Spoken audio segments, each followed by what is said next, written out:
السلام علیکم ورحمۃ اللہ وبرکاتہ۔ بسم اللہ والحمد للہ والصلاة والسلام علی رسول اللہ، اما بعد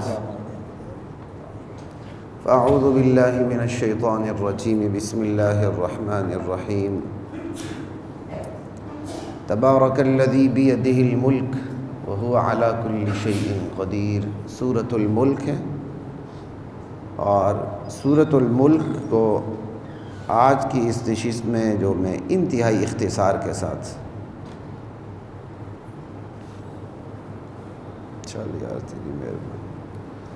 انتہائی اختصار کے ساتھ پوری صورت پہ بات کروں گا انشاءاللہ۔ میں نے آپ کو بتایا کئی دفعہ میرا اسلوب بدل جاتا ہے بات کرنے کا، آیات کی مختصر ترجمہ تشریح کرتے ہوئے میں آگے گزر جاتا ہوں، کئی دفعہ پھر آیات پہ ہی جمعات لگ جاتے ہیں۔ آج کی اس نشست میں میرا خیال ہے کہ میں پوری سورۃ الملک پہ ہی بات کروں۔ تبارک الذی بیدہ الملک، ویسے بھی سورت کی فضائل کی فضیلتیں احادیث سے بھی ثابت ہیں اور رات میں پڑھنے کا حکم ہے۔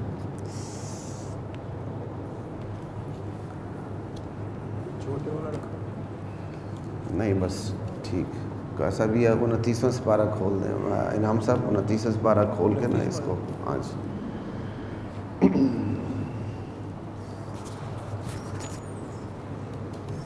کیا مصیبت، چھوڑ دیں بس۔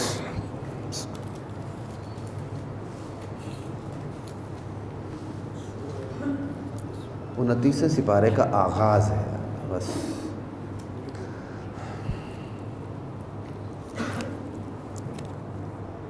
جی بس چھوڑ دیں۔ تبارک الذی بیدہ الملک، تبارک برکت سے ہے، مبالغے کا صیغہ ہے، اس میں احسانات کی بھی بات ہے، اس میں اللہ کی عظمت بھی آتی ہے، اللہ کی شان بھی آتی ہے، اور اللہ جو اپنی شان سخاوت سے جو اپنے بندوں کو جو فراہم کرتے ہیں اس کا مفہوم بھی تبارک کے اندر آتا ہے، دونوں مفہوم۔ تبارک بہت بے انتہا عظیم ذات ہے، وہ اپنی ذات میں، اپنی صفات میں، اپنے حقوق میں، اپنے اختیارات میں، اپنی حاکمیت اور اقتدار میں تبارک بہت عظیم ترین ذات ہے، بہت ذی شان اور عالی شان ہے وہ ذات الذی بیدہ الملک، جس کے قبضے قدرت میں، جس کے ہاتھ میں کائنات کی بادشاہت ہے، حکومت ہے، سلطنت ہے۔ اللہ اکبر۔ وہو علی کل شیء قدیر، وہ ہر چیز پہ قادر ہے، قدرت بھی اس کی، حکومت اور سلطنت بھی اس کی۔ مفسرین یہاں بحث کرتے ہیں، بھائی قدرت، حکومت کے اندر قدرت خود بخود آ جاتی ہے، قدرت کا الگ سے ذکر کیا، کہتے ہیں مزید وضاحت کے لیے ذکر کیا۔ میں کہتا ہوں آج کے ماحول کو دیکھ کر یہ دونوں الگ الگ فٹ ہو جاتے ہیں۔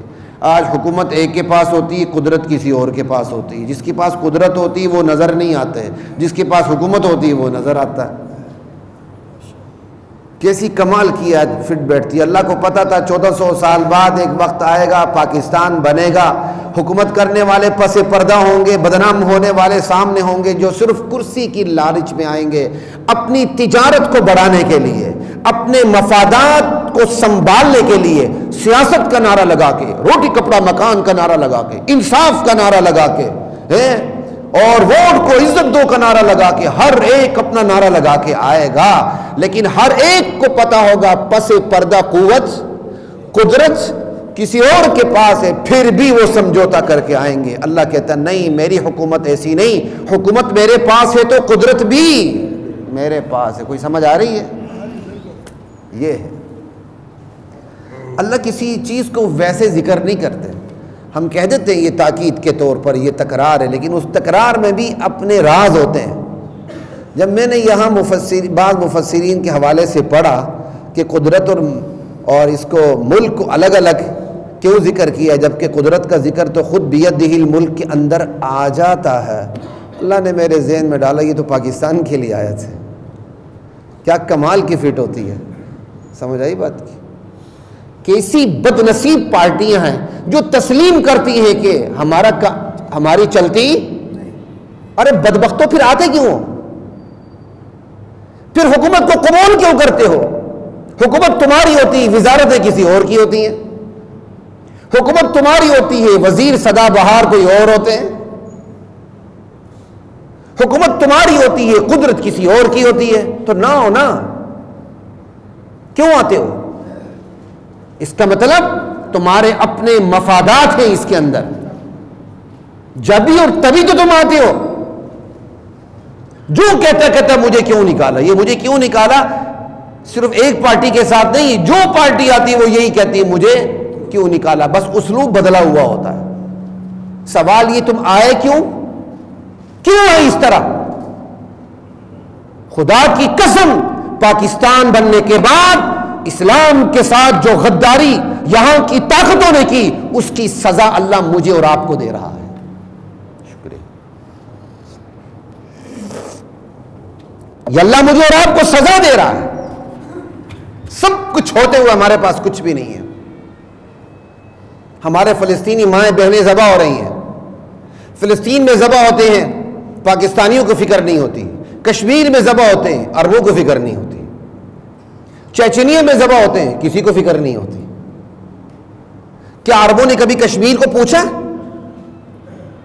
عرب بھی مسلمان ہیں، اور جو پوچھتے ہیں وہ دنیا کے سب سے بڑے منافق ہیں. یہ ایران سب سے بڑا منافق ہے کہ نہیں؟ کس کو پتا نہیں؟ مجھے بتائیں. پہلے تو میں اس کا نام ہی نہیں لیتا تھا، اشارتاً آپ کو سمجھاتا تھا. لیکن بڑے غدار ہیں وہ پاکستانی جو ایران کا نام دے کے پاکستان کی افواج کو بدنام کرنے کی کوشش کرتے ہیں. اور خدا کے بندے اپنے ملک کو تو بنو. جو جن ممالک کے آپ نام لیتے ہو نا کہ یہ فلسطین کے لیے کر رہے ہیں، خدا کی قسم ان کا لشکر آپ کے خلاف تیار ہو رہا ہے. لکھ لو خلیق الرحمان کی یہ بات. ہم کل زندہ رہے نہ رہیں، تمہاری ماں بہنوں کی عزت و آبرو پہ وہی ہاتھ اٹھائیں گے جو عمر کے دشمن، ابو بکر کے دشمن، عثمان کے دشمن ہے. ان کی قوت تمہارے خلاف تیار ہو رہی ہے. اور یہ کوئی انہونی باتیں نہیں ہیں، یہ کوئی میں تھریٹیکل باتیں نہیں کر رہا. شام میں دیکھو ہماری ماں بہنوں کی عزت تار ہوئی. کون کر رہا ہے؟ یہی ایران شام پہنچ کے کر رہا ہے.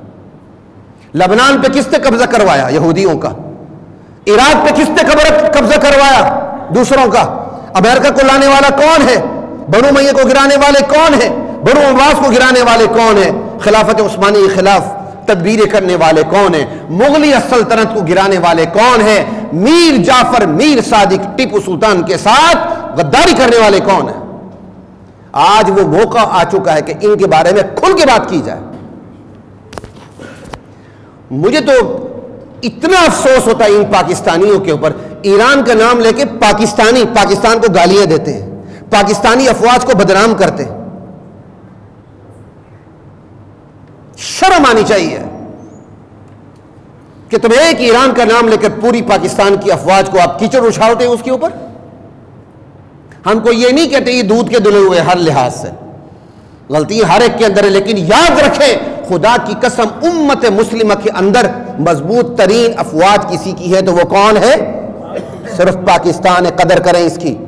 آج اگر میں اور آپ یہاں بیٹھے ہوئے امن کے ساتھ، سکون کے ساتھ، چین کے ساتھ، ہمارا حشر یمن کا نہیں ہوا، ہمارا حشر لبنان کا نہیں ہوا، ہمارا حشر عراق کا نہیں ہوا، ہمارا حشر شام کا نہیں ہوا، اور اگر ہمارا حشر نشر فلسطین کا نہیں ہوا تو شکر کریں اس میں بہت بڑا کردار جو ہماری جغرافیائی جو ہماری قوت ہے اس کا بہت بڑا کردار ہے.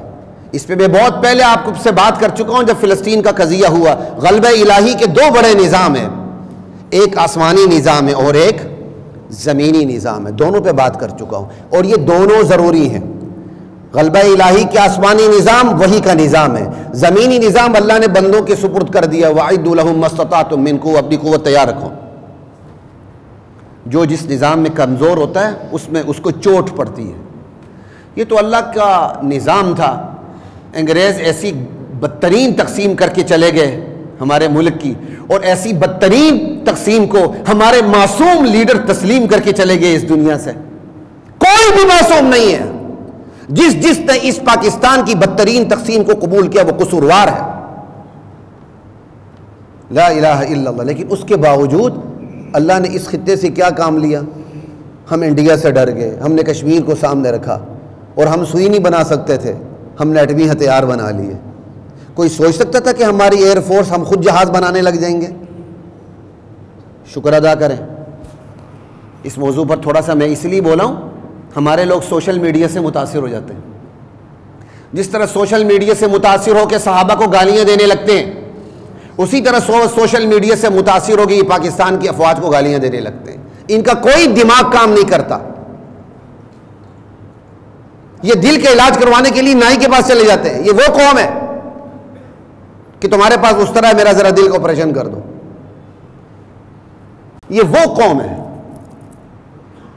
لا الہ الا اللہ واللہ اکبر۔ خیر، قدرت اور ملکیت پہ بات آ گئی تو ساری ایک ہی اس میں لگ گیا بات۔ تبارک الذی بیدہ الملک وہو علی کل شیء قدیر۔ بہت عالی شان ہے، ذی شان ہے وہ اللہ جس کے ہاتھ میں کائنات کی سلطنت ہے، حکومت ہے، طاقت ہے، ہیبت ہے، جبروت ہے، دبدبہ ہے، قدرت ہے۔ وہ خالی خولی حکمران نہیں نعوذ باللہ کے پس پردہ اس کے پیچھے کوئی اور طاقت ہو، نہ، وہو علی کل شیء قدیر الذی خلق الموت والحیاہ۔ وہ اللہ جس نے موت اور زندگی کی تخلیق کی۔ ایسا نہیں ہوا زندگی کٹ جائے تو موت آ جائے، نہیں، موت کی اللہ نے الگ سے تخلیق کی ہے کہ جب زندگی کٹتی ہے تو موت آتی ہے۔ خلق الموت والحیاہ لیبلوکم ایکم احسن عملا۔ کیوں؟ اللہ آزمانا چاہتا ہے تم میں سے بہترین اعمال کس کے ہوں گے۔ وہو العزیز، یاد رکھو اس سے بچ کے تم کہیں نکل نہیں سکتے۔ وہ آزما رہا ہے تو ڈیل دے رہا ہے، اس کی ڈیل سے غلط فہمی کا شکار نہ ہونا۔ وہ غالب ہے، کوئی لڑ کے اسے جیت نہیں سکتا، کوئی اس کے احکامات کی خلاف ورزی کر کے اپنے آپ کو انجام بد سے بچا نہیں سکتا۔ لیکن الغفور، اتنا بھی خوفزدہ نہ ہونا کہ امید کا دامن چھوڑ دو، نہ، وہ عزیز ہے تو اس سے بڑھ کر کہیں غفور بھی ہے۔ غلطیاں ہو جائیں معاف کرتا چلا جاتا ہے، بشرطے کہ بندہ دل سے توبہ تائب ہو جائے۔ موت کا فرشتہ دیکھنے سے ایک لمحہ پہلے بھی وہ توبہ کر لے، عمر بھر کے گناہوں کو جلا کے راکھ کر دیتا ہے۔ الغفور الذی خلق سبع سماوات طباقا، وہ ایسا عزیز و غفور ہے جس نے اوپر ترے 7 آسمان پیدا کر دیے۔ ما تری فی خلق الرحمن من تفاوت، تم رحمان کی تخلیق میں کوئی فرق، کوئی عدم تناسب، کوئی بے ربطی، کوئی بے جوڑ ہونا نہیں دیکھ سکتے۔ ہر ایک اپنی آنکھ سے دیکھے، سر کی آنکھ سے دیکھنا ہے تو دیکھ لو، دوربین کی آنکھ سے دیکھنا ہے تو دیکھ لو، رحمان کی تخلیق میں تمہیں کوئی شگاف نظر نہیں آئے گا، کوئی عدم تناسب نظر نہیں آئے گا، یہ آسمان تمہیں ناہموار نظر نہیں آئے گا، وہ تمہیں شکستہ نظر نہیں آئے گا، وہ تمہیں شکستہ ہونے کے بعد پھر سے پیوستہ نظر نہیں آئے گا۔ سمجھ آئی بات؟ کوئی فرق تمہیں نظر نہیں آئے گا۔ تفاوت کہتے ہیں عدم تناسب کو، جوڑ نہ ہو۔ رحمان کی تخلیق تمہیں بے ربط نظر نہیں آئے گی، رحمان کی تخلیق کے ہر جزء میں تمہیں جوڑ نظر آئے گا۔ اب یہ میری مڈل فنگر ہے، مڈل فنگر کہنا نہیں چاہیے، ہم بھی مصیبت عادی ہیں، جتنی انگلش آتی ہے ہم اتنی مار دیتے ہیں، یہ ہماری بیماری ہے۔ بار بار اس لیے کہتا ہوں کہ میں بھی اس بیماری سے باہر نکلا ہوں۔ مجھے یہ بیماری یونیورسٹی میں لیکچر دیتے ہوئے لگی، ممی ڈیڈی گروپ ہوتی ہے، برگر کلاس ہوتی ہے، اس میں ہماری بھی عادت پڑ گئی، لیکن اب کافی چھوڑ چکی ہے، تو کوشش کرتا ہوں بالکل چھوٹ جائے، اور کہتا بھی اس لیے ہوں کہ مجھے بھی تھوڑی سی شرم آ جائے۔ لا الہ الا اللہ۔ یہ درمیانی انگلی بالکل جوڑ کے پاس فریکچر ہوا۔ ہمارا مبلغ علم اتنا ہے، ساتھی پوچھتے ہیں مجھ سے کیا ہوا، میں کہا فریکچر ہوا، کہتا ٹوٹی تو نہیں ہے۔ میں جواب دے دے کہ تھک گیا ہوں، اب میرے سر میں درد ہوتا، میں کیا ہوا، میں کہا فریکچر ہوا، کہتا ٹوٹی تو نہیں ہے، میں کہا جی ٹوٹی ہے۔ خیر، میں جو بات بتانا چاہ رہا ہوں ہے درمیانی انگلی بالکل جوڑ کے پاس ایسے کر کے شاید 60-70 کا اینگل بنے گا تو شاید 80 کا بن جائے، تو اس میں فریکچر ہوا ہے، لیکن اس ایک انگلی کی وجہ سے میری باقی انگلیاں بیمار ہیں، اور باقی انگلیوں کی وجہ سے اس ایک میرا پورا جسم بیمار ہے۔ کتنا ربط ہے، کتنا ربط ہے، خدا کی قسم کتنا ربط ہے. چوٹ یہاں پڑی ہوئی ہے لیکن باقی تمام انگلیاں اس سے. رحمان کی تخلیق میں تم کوئی بے ربطی دکھا. زمین کے ریت کے ذرے سے لے کر آسمان کے کہکشاؤں تک چلے جاؤ، یہ پوری دنیا تمہیں مربوط نظر آئے گی. اس میں تمہیں نظم نظر آئے گا، اس میں تمہیں ضبط نظر آئے گا، یہ تمہیں محکم نظر آئے گی. اللہ اکبر.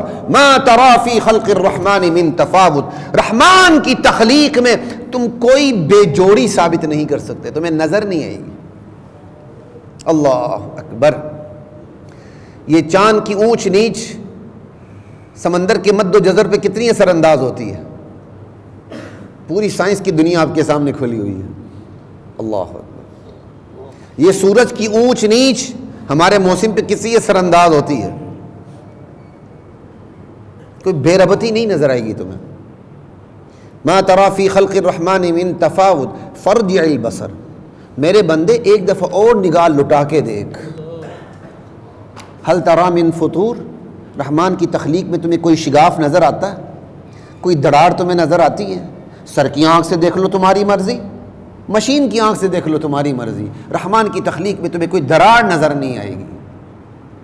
ہزاروں سال لاکھوں سال کا سفر کرتے ہوئے نوری سال کا سورج کی شعائیں میرے اور آپ تک پہنچتی ہیں. شگاف ہوتا تو پہنچتی، بند ہو جاتی اور پھر زمین والے ٹھٹر ٹھٹر کے مرتے. ایسا ہوا نہیں. فرجع البصر هل ترى من فطور ثم ارجع البصر کرتين. میرے بندے اپنی نگاہ کو بار بار نہیں ہزار بار لٹا کے دیکھو.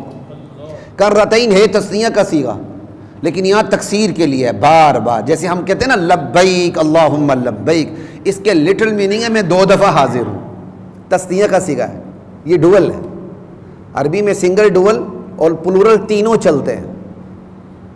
ہے یہ ڈول ہے لبیک، سمجھ آئی. لیکن تثنیہ تکرار کا بھی فائدہ دیتا ہے.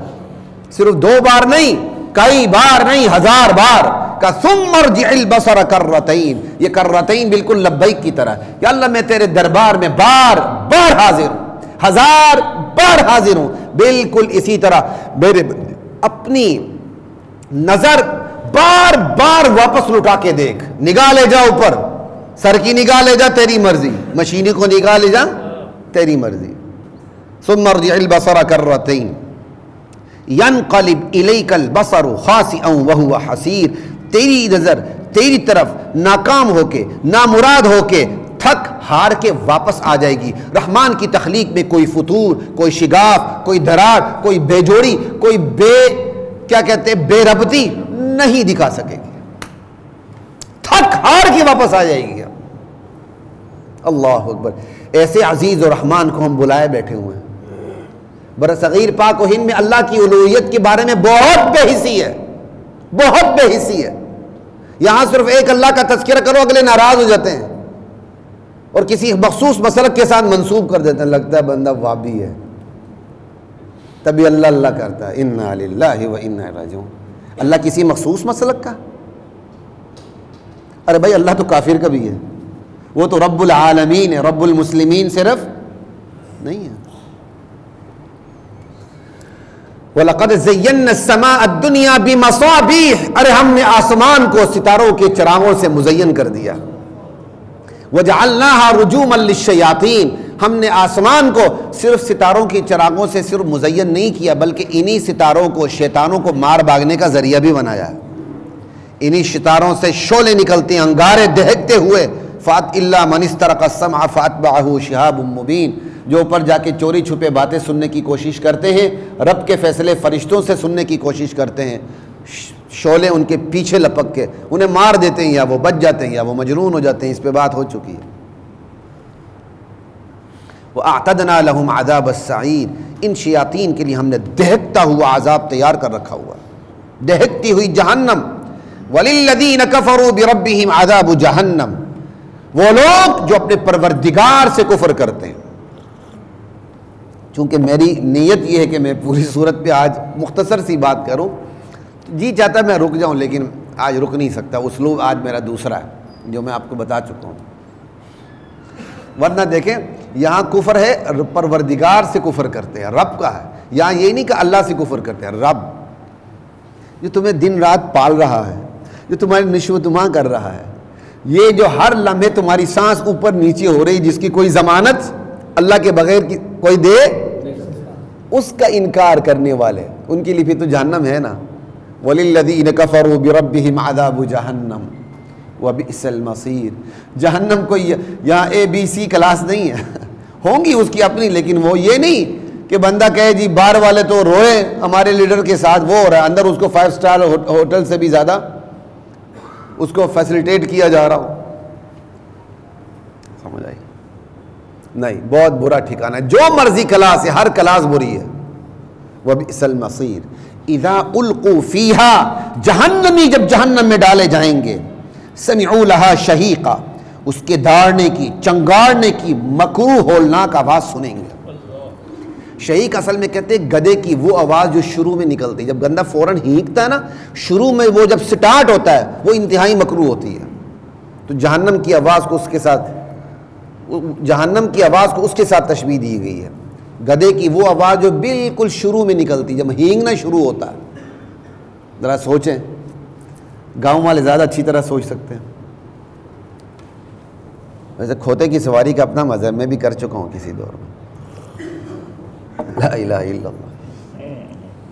اذا القوا فیہا سمعوا لها شہیقا وہی تفور، وہ جوش مار رہی ہوگی، ہانڈیا کی طرح ابل رہی ہوگی، تکاد تمیز من الغیظ۔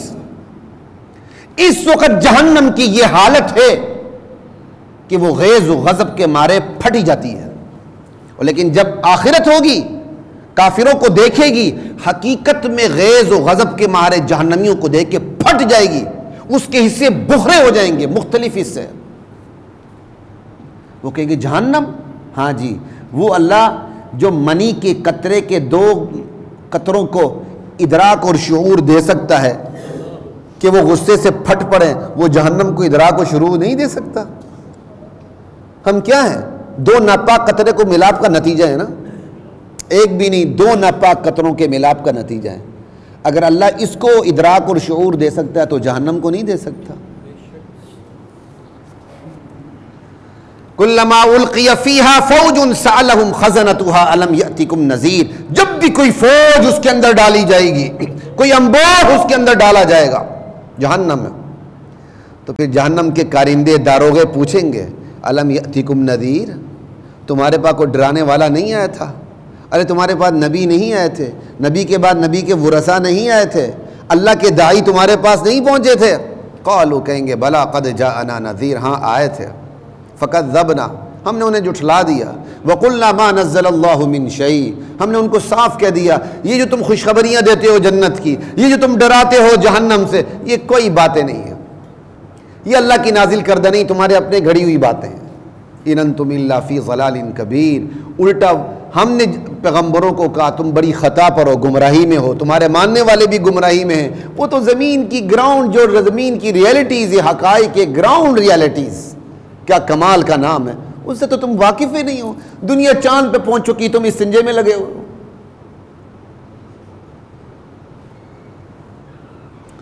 تو کیا یہ اعتراف کام آئے گا؟ یہاں تو وعدہ معاف گواہ بن جاتے ہیں، کون کون سے گواہ بنتے ہیں پتہ نہیں۔ کہیں گے وقالوا لو كنا نسمع، ہائے کاش ہم دین کی بات سن لیتے، نصیحت کرنے والے کی نصیحت پر کان دھر لیتے، او ناقل، یا دین کا علم خود حاصل کر کے سمجھتے۔ ما كنا فی اصحاب السعیر، آج یوں اصحاب جہنم کے ساتھ جہنم میں نہ ہوتا ہے۔ فاعترفوا بذنبہم، یوں اپنے گناہوں کا اعتراف کریں گے، لیکن یہ اعتراف گناہ کام آئے گا کہ فسحقا لاصحاب السعیر، ان جہنمیوں پر لعنت ہو، کوئی کام نہیں آئے گا یہ اعتراف۔ آج اعتراف کام آتا ہے، کل اعتراف کام۔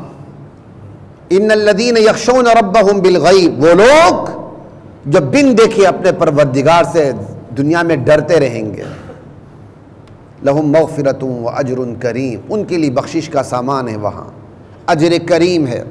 وَأَسِرُّوا قَوْلَكُمْ أَوِ اجْهَرُوا بِهِ، وہ اللہ جس نے کل تمہاری پوچھ کرنی ہے، اس کے علم کی وسعت کا یہ عالم ہے کہ تم زور سے بات کرو یا آہستہ بات کرو، اس کے لیے برابر ہے۔ اچھا جی چلیں، زور سے بھی نہیں کرتے ہیں، آہستہ بھی نہیں کرتے ہیں، دل میں ہمارے خیالات ابھرتے ہیں، پلاننگ ہوتی ہے، منصوبے بنتے ہیں، یہ کریں گے وہ کریں گے، کَإِنَّهُ عَلِيمٌ بِذَاتِ الصُّدُورِ، وہ سینے کے بھیدوں سے بھی باخبر ہے۔ تمہارے دل میں کیا وسوسے ابھرتے ہیں، کیا پلاننگ ہوتی ہے، کیا خیالات آتے ہیں، کون سے جوڑ توڑ تمہارے دل میں آتے ہیں، سب سے واقف ہے۔ الا یعلم من خلق، اب اللہ تعالیٰ اپنے اس لامحدود علم پہ دلیل دے رہے ہیں۔ الا یعلم من خلق، بلا وہ بھی نہ جانے جو پیدا کرے۔ تو عالم الغیب ہونے کے لیے ضروری کیا ہے؟ خالق ہونا۔ جو خالق نہیں وہ عالم الغیب نہیں۔ ہاں خالق جتنا علم غیب جس کو دے دے وہ اس کے پاس ہے، اور سب سے زیادہ علم غیب عطا کس کو ہوا ہے؟ انبیاء کو، اور انبیاء میں سے بھی سب سے زیادہ کس کو ہوا ہے؟ امام الانبیاء کو۔ پھر بھی امام الانبیاء کہتے ہیں میں غیب کا علم، کیوں غیب کا علم کا مطلب یہ آپ کے پاس صفت ہو، آپ ماضی مستقبل حال آپ کے لیے برابر ہو جائے، یہ صرف ایک اللہ کا خاصہ ہے، کسی اور کا خاصہ نہیں ہے۔ کیوں؟ یہ بشری سطح سے اوپر کی باتیں ہیں، یہاں تو امتحان ہی ختم ہو جاتا ہے۔ اگر بندے کو پتا ہو میں نے جنگ لڑنی، صاف بچنا ہے، مجھے کچھ ہونا بھی نہیں، مجھے فتوحات ملنی ہے، شروع میں مشکلات ہوں گی، آخر میں فتوحات بھی ہوں گی، جان بھی بچ جائے گی، تو پھر تو بشری تقاضا نہیں رہا نا، پھر تو ہر بندہ لڑے گا۔ رسول کو بشری سطح پہ رکھ کر دنیا میں بھیجا جاتا ہے تاکہ اس کی ساری کارگزاری بشری سطح پر ہو اور اس کا کمال نکھر کے نتھر کے امت کے سامنے آئے، اور امت یہ کہنے کے قابل نہ ہو کہ وہ تو بشروں سے اوپر تھے لہٰذا وہ تو عمل کر سکتے تھے، ہم بشر ہیں ہم عمل۔ اس لیے نبی کو بشری سطح پہ رکھا گیا، بشری سطح پہ رکھ کر انہیں افضل البشر بنایا گیا۔ کیا بنایا گیا؟ کہ وہاں تک کوئی پہنچنے کا خواب بھی نہیں دیکھ سکتا، اور ایسا افضل البشر کہ وفات کے بعد وحی کا چیپٹر ہی کلوز، معصومیت کا باب ہی بند۔ اللہ اکبر۔ فطرت میں بھی معصومیت، اور اس معصومیت کی نگرانی بھی کہاں سے؟ اوپر سے۔ الا یعلم من خلق، بلا وہ بھی نہ جانے جو پیدا کرے۔ خدا کے لیے قرآن پڑھا کریں، سیدھا راستہ ملے گا۔ وَهُوَ اللطیف الخبیر، وہ بڑا باریک بین ہے، ہر چیز سے باخبر ہے۔ لا الہ الا اللہ۔ وَالَّذِي جَعَلَ لَكُمُ الْأَرْضَ ذَلُولًا فَامْشُوا فِي مَنَاكِبِهَا وَكُلُوا مِن رِزْقِهِ، وہ اللہ ہی تو ہے جس نے تمہارے لیے زمین کو نرم بچھونا بنا دیا، ہموار کر دیا، تابع بنا دیا۔ فَامْشُوا فِي مَنَاكِبِهَا، چلو اس کی چھاتی پر، اس کے کندھوں پہ سوار ہو کے چلو۔ وَكُلُوا مِن رِزْقِهِ، اس کے بھیجے ہوئے رزق کو کھاؤ، لیکن بس ایک بات کا خیال رکھو، وَإِلَيْهِ النُّشُورُ، پلٹ کے اسی کی عدالت میں جانا ہے، تو تم بندے بنے رہو گے۔ أَأَمِنْتُم مَّن فِي السَّمَاءِ أَن يَخْسِفَ بِكُمُ الْأَرْضَ فَإِذَا هِيَ تَمُورُ، کیا تم اس بات سے بے خوف ہو گئے ہو کہ آسمان والا تمہیں زمین میں دسا دے اور زمین ہچکولے کھانے لگے، لرزنے لگے، ہلنے لگے؟ ام امنتم من فی السماء ان یرسل علیکم حاصبا، کیا تم اس بات سے بے خوف ہو گئے ہو آسمان والا تم پر پتھروں کی بارش کر دے؟ فَسَتَعْلَمُونَ كَيْفَ نَذِيرٌ، پھر تمہیں معلوم ہوگا ہمارا ڈرانا کیسا ہے۔ وَلَقَدْ كَذَّبَ الَّذِينَ مِن قَبْلِهِمْ، میرے نبی آج ہی مکے والے آپ کو جھٹلا رہے ہیں، ان سے پہلی بھی قومیں آئیں، امتیں آئیں، نبیوں کو جھٹلایا اور اپنے انجام کو پہنچ گئی۔ فَكَيْفَ كَانَ نَكِيرٌ، پھر میرا غصہ کیسا تھا، میری گرفت کیسی تھی جو امتیں گزریں۔ اللہ اکبر۔ اولم يروا الى الطير، کیا یہ لوگ پرندوں کو نہیں دیکھتے؟ فوقهم، جو ان کے اوپر، صافات، پروں کو پھیلائے ہوئے، ويقبض، پروں کو سکیڑتے ہوئے، ما يمسكهن الا الرحمن، رحمان کی سوا کوئی ہستی نہیں جو ان کو فضا میں تھامے ہوئے ہو۔ اللہ اکبر۔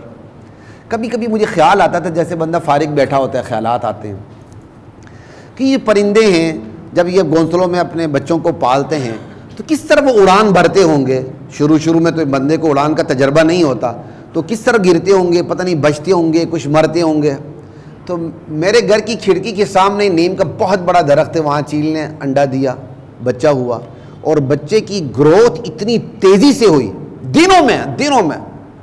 رمضان میں بالکل چیل کا بچہ بھی مجھے پتہ چلا سفید ہوتا ہے شروع میں، بالکل کھوتے کا بچہ بھی بڑا خوبصورت ہوتا ہے نا شروع میں، وہ بعد میں کھوتا بنتا ہے۔ تو چیل کا بچہ بالکل سفید، اس کے پر ٹھیک۔ اچھا میرے ذہن میں آئے اب یہ بڑا ہوگا، اس نے اڑان بھرنی، اتنا اونچا درخت گرے گا، ماں کیسے، مختلف خیالات آتے رہے۔ وہ دنوں میں رمضان میں اب تقریباً وہ اپنی ماں کے برابر ہو رہا ہے، اور وہیں گھونسلے میں بیٹھ کے وہ اڑان کی پریکٹس کرتا ہے۔ اللہ اکبر، میں نے کہا واقعی اللہ رب العالمین ہے۔ اسی گھونسلے میں اب تک اس سے اڑان نہیں بھری، لیکن اسی گھونسلے میں بیٹھ کے وہ چیل کا بچہ اڑان کی پریکٹس کرتا ہے، پر کھولتا ہے، سکیڑتا ہے، پر کھولتا ہے۔ اللہ نے یہ جبلت اس کے اندر رکھی ہے، اللہ نے یہ ہدایت اس کے اندر، جب وہ اڑان کے قابل ہوگا اللہ اس کے اندر یہ چیز ڈال دیں گے، جبلت اللہ نے فکس کی ہوئی ہے اس کے اندر، وہ اللہ تعالیٰ نے سافٹ ویئر اس کے اندر رکھا ہوا ہے، پھر وہ اڑان بڑھے گا ماں کی اجازت سے۔ کیا بات ہے، وہ رب العالمین۔ اللہ کہتے ہیں یہ جو اوپر پر پھیلائے ہوئے سکیڑتے ہوئے تمہیں پرندے نظر آ رہے ہیں، کوئی انہیں تھام نہیں رہا سوائے اللہ کے۔ الا الرحمن انہ بکل شیء بصیر، ہر چیز پہ اس کی نگاہ ہے۔ امن ھذا الذی ھو جند لکم ینصرکم من دون الرحمن، بلا بتاؤ کہ کیا ہے تمہارے پاس لشکر جو تمہاری مدد کرے رحمان کے سوا؟ ہم تو بیڑی بہرے کے انتظار میں تھے نا، مولک دو لخت ہو گیا۔ اللہ کہتا ہے تمہارے پاس کوئی لشکر؟ لشکر تو رحمان ہے، اللہ رحمان لشکر بن کر تمہاری دستگیری کرتا ہے، رحمان کے سوا تمہارا کوئی لشکر نہیں تمہارے پاس۔ ان الکافرون الا فی غرور، کافر لوگ بڑے دھوکے میں ہیں۔ آیت کافروں کے لیے فٹ کس پہ ہو رہی ہے؟ مسلمانوں پہ۔ ہم دھوکے میں پڑے رہے، بہڑی بیڑا آ رہا ہے، بہڑی بیڑا آ رہا ہے اور بنگلہ دیش بن گیا۔ آیت آ رہی ہے کافروں کے لیے، فٹ ہو رہی ہے پاکستانیوں پر، وہ بھی طاقتور لوگوں پہ۔ ان الکافرون الا فی غرور امن ھذا الذی یرزقکم ان امسک رزقا، ارے بتاؤ تو صحیح، اگر اللہ رزق کیا کہتے ہیں روک دے، کون سی طاقت ہے جو تمہیں رزق دے؟ بل لجوا فی عتو و نفور، یہ لوگ پھر بھی نہیں سمجھتے، اپنی سرکشی میں اور حد سے بدکنے میں اڑے ہوئے ہیں۔ افمن یمشی مکبا علی وجہہ اہدی امن یمشی سویا علی صراط مستقیم، ایک شخص اوندے منہ جا رہا ہے اور ایک شخص سر اٹھائے جا رہا ہے، راہ راست پر ہے، دونوں برابر ہو سکتے ہیں؟ کہ نہیں، قیامت کا دن ہوگا یہ کافر اوندے منہ جہنم کی طرف لے جائے جائیں گے۔ آج تو تشبیہ ہے، کل یہی تشبیہ حقیقت بن کے آئے گی۔ کافر وَيَوْمَ نَحْشُرُهُمْ، قرآن کی ایک آیت ہے، اب وقت کا میں تو بول رہی مجھے، عَلَى وُجُوهِهِمْ عُمْيًا وَبُكْمًا وَصُمًّا ہے، اللہ تعالیٰ منہ کے بل چلائیں گے، جہنمی جہنم میں منہ کے بل جائیں گے، پاؤں کے بل نہیں جائیں گے، پاؤں کے بل جنتی جنت میں جائیں گے۔ اللہ اکبر۔ قُلْ هُوَ الَّذِي أَنشَأَكُمْ وَجَعَلَ لَكُمُ السَّمْعَ وَالْأَبْصَارَ وَالْأَفْئِدَةَ، میرے نبی کہہ دیں وہ اللہ ہی ہے جس نے تمہیں پیدا کیا ہے، پھر تمہارے لیے اس نے کان بنائے کہ تم حق بات سنو، آنکھیں بنائیں حق بات کو دیکھو، دل دیا حق بات سے سوچو۔ یہ سوچ کا تعلق، دل کا صرف کام پمپنگ نہیں ہے، سوچنے کا بھی ہے۔ انکار نہ کرے، سائنس پہنچ چکی ہے، سائنس پہنچ چکی ہے اس بات پہ، قرآن پہلے دن سے کہہ رہا ہے۔ ہمارے بہت سے اردو مفسرین جہاں دل آئے یعنی دماغ کر کے آگے گزر جاتے ہیں، بڑا افسوس ہوتا ہے ان لوگوں پہ۔ اللہ کے نبی بار بار فرماتے ہیں دل کے اندر تمہارے سینے میں ایک لوتھڑا ہے، وہ صحیح تو سارا یہ کنگ ہے، اس دل کی حکومت دماغ پر بھی ہے۔ یہ ایک الگ موضوع، کبھی اس پہ بات کریں گے انشاءاللہ۔ قلیلا ما تشکرون، بہت کم ہی تم شکر کرتے ہو۔ قل هو الذی ذرأکم فی الارض، میرے نبی آپ کہہ دیں وہ اللہ ہی ہے جس نے تمہیں زمین میں بکھیرا ہوا ہے۔ وإلیہ تحشرون، کل وہی سمیٹ کے تمہیں لائے گا، تم جمع کیے جاؤ گے، سمیٹے جاؤ گے۔ جس سے بکھیرا اسے جمع کرنا نہیں آتا، وَيَقُولُونَ مَتَىٰ هَٰذَا الْوَعْدُ إِن كُنتُمْ صَادِقِينَ۔ ایسے میں یہ لوگ تنزن آپ سے کہتے ہیں اچھا ہم سمیٹے جائیں گے، جمع کیے جائیں گے، خدا کی عدالت میں لے جائے جائیں گے، اچھا بتاؤ یہ کون سی تاریخ ہے، کس تاریخ کو، کس ماہ کو، کس سال یہ واقعہ پیش آئے گا؟ قُلْ إِنَّمَا الْعِلْمُ عِندَ اللَّهِ، میرے نبی کہہ دیں یہ تاریخ بتانا میرا منصب نہیں، اس کا علم کس کے پاس ہے؟ اللہ کے پاس۔ میرا منصب تمہیں برے انجام سے ڈرانا ہے، وَإِنَّمَا أَنَا نَذِيرٌ مُبِينٌ، ہاں یہ بتا دیتا ہوں جب آئے گی تو ہوگا کیا۔ ایک مشہور سیاسی شخصیت نے اپنے وقت کی ایک مشہور سیاسی مذہبی شخصیت مفتی محمود سے سوال کیا تھا رحمہ اللہ سے، مولانا مفتی صاحب جانتے ہیں ہٹلر کی تاریخ جانتے ہیں آپ؟ وقت کے وزیر اعظم نے کہا تھا، ڈرانا چاہتا ہوگا نا، کہا ہٹلر کی تاریخ جانتے ہیں؟ مفتی صاحب نے برجستہ جواب دیا ہٹلر کی تاریخ تو نہیں جانتا، البتہ میں اس کے انجام کو جانتا ہوں۔ لا الہ الا اللہ، قل انما العلم عند اللہ وانما انا نذیر مبین فلما رأوه زلفة سیئت وجوہ الذین کفروا۔ قیامت کی تاریخ بتانا میرا کام نہیں، البتہ جب قیامت آئے گی تو کیا ہوگا وہ بتا دیتا ہوں۔ جب یہ کافر لوگ دیکھیں گے عذاب الہی کو بالکل قریب، سیئت وجوہ الذین کفروا، ان کے چہرے بگڑ جائیں گے، منہ پہ سیاہی مل آ جائے گی۔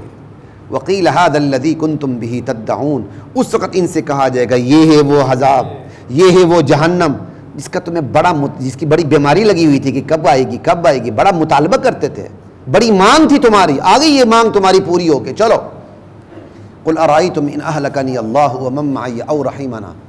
ایسے میں یہ کفار مکہ نبی علیہ السلام کو بددعائیں دیتے تھے، ایمان والوں کو بددعائیں دیتے تھے۔ کہا میرے نبی آپ یہ بھی کہہ دیں ذرا، بتاؤ تو صحیح، اگر اللہ تعالیٰ ہمیں ہلاک کر دے، یہ ہلاک کا لفظ گالی نہیں ہے، اچھا پتہ اللہ تعالیٰ نے ہلاکت کا لفظ، ہمارے محاورے میں ہلاکت عجیب سا ہے، یہاں کوئی اپنا ہو کافر بھی مر جائے تو کہتے ہیں شہید، یہاں کوئی اپنا نہ ہو مسلمان بھی مر جائے تو کہتے ہیں ہلاک۔ ہم نے ہلاک کو گالی بنایا ہوا ہے، اور قرآن ہلاک کے لفظ کو انبیاء کے لیے استعمال کرتا ہے۔ ہمارا اپنا محاورہ ہے اور قرآن کا میرے نبی آپ کہہ دیں اگر اللہ مجھے ہلاک کر دے ومن معی، اور مجھ پر ایمان لانے والوں کو بھی ہلاک کر دے، یا ہم پہ رحم کر دے، مزید ہمیں زندگی دے دے کہ ہم اور اچھے اعمال کریں، تو یہ بتاؤ تمہیں عذاب علیم سے کون بچائے گا؟ اللہ ہمیں جلدی لے جائے یا دیر سے لے جائے، دونوں صورتوں میں ہمارا نقصان نہیں فائدہ ہے، لیکن دونوں صورتوں میں تمہارا کیا بنے گا؟ تمہیں کون بچائے گا عذاب علیم سے؟ اللہ اکبر۔ قل هو الرحمن آمنا بہ، میرے نبی کہہ دے وہ اللہ رحمان ہی ہے جس پر ہم ایمان لا چکے ہیں، وعلیہ توکلنا، بھروسہ بھی ہم اسی پر کر چکے ہیں۔ فستعلمون من هو فی ضلال مبین، ان قریب تمہیں پتہ چل جائے گا گمراہی میں کون تھا۔ سورت کی شروع میں کافروں نے کس کو گمراہی میں کہا تھا؟ سمجھ رہے؟ انبیاء کو۔ اب یہاں کہا جا رہا ہے تمہیں پتہ چل جائے گا گمراہ کون ہے۔ قل ارأیتم ان اصبح ماؤکم غورا فمن یأتیکم بماء معین، میرے نبی یہ بھی کہہ دیں بلا بتلاؤ تو صحیح، یہ جو تمہارا پانی ہے تم بور کرتے ہو یا کسی طرح بھی نکالتے ہو، یہ اگر اللہ گہرائی میں لے جائے اس کو، یہ پانی زمین میں اترتا چلا جائے، تمہارے پاس کون سی ٹیکنالوجی ہے جو بہتے ہوئے سوتے نکال دے، نتھرا پانی نکال دے؟ اللہ اکبر۔ اللہ پانی لے جائے کون لائے گا؟ یہ اللہ کی نعمت ہے۔ سورۃ الملک رات کو پڑھنے کی اس کی فضیلت ہے، احادیث میں آئی ہے، پڑھا کریں کیجئے۔ تو میں نے انتہائی اختصار کے ساتھ آج پورے ملک پہ بات کر لی۔ وآخر دعوانا الحمدللہ رب العالمین۔ اللہ عمل کی توفیق۔ وَلَقَدْ أَنزَلْنَا